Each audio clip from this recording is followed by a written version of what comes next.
Kota sejuta mimpi, tapi juga kota dengan biaya hidup yang bisa jadi mimpi buruk. Saat inflasi terus naik dan harga kebutuhan pokok meroket, banyak yang bilang hidup dengan 3 juta rupiah sebulan di sini adalah hal yang mustahil. Tapi hari ini saya akan bongkar rahasia bagaimana saya tidak hanya bertahan hidup, tapi tetap bisa menabung dan punya dana darurat di tengah kerasnya ibu kota. Simak sampai habis karena strategi terakhir adalah kunci yang paling sering diabaikan orang. Kunci utama bukan pada berapa besar gajimu, tapi bagaimana kamu membaginya. Saya menggunakan rumus modifikasi 70, 20, dan 10. 70% atau 2,1 juta untuk biaya hidup. 20% atau 600.000 wajib masuk ke tabungan atau dana darurat di awal bulan, bukan sisa akhir bulan loh. Dan 10% sisanya itu untuk self reward kecil agar mental kita tetap sehat.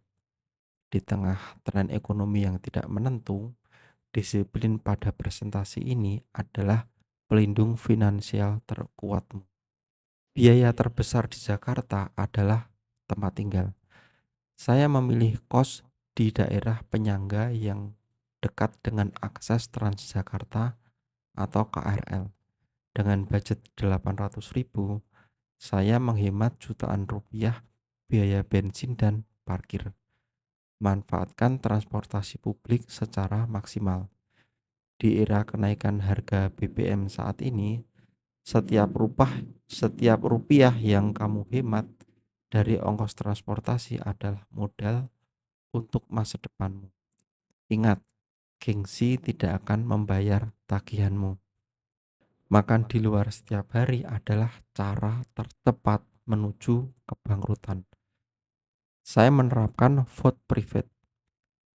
Belanja di pasar tradisional seminggu sekali dengan budget 150.000 sudah cukup untuk makan bergizi selama 7 hari. Bayangkan harga satu kopi kekinian sekarang bisa setara dengan biaya makan saya selama 2 hari.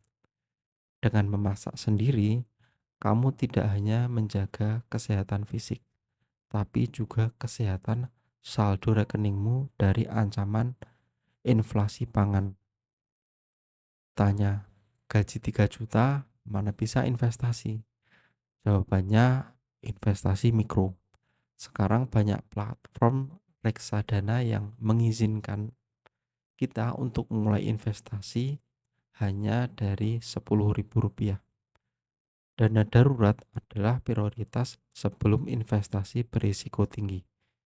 Di tengah isu PHK massal di sektor teknologi, memiliki simpanan setara 3 bulan biaya hidup adalah kewajiban, bukan pilihan. Mulailah dari yang kecil. Yang penting adalah konsistensi dan pemahaman akan bunga majemuk. Akhir dan yang paling penting, sadari bahwa gaji 3 juta adalah batas bertahan hidup, bukan garis finish. Gunakan waktu luangmu untuk belajar skill baru secara gratis di internet.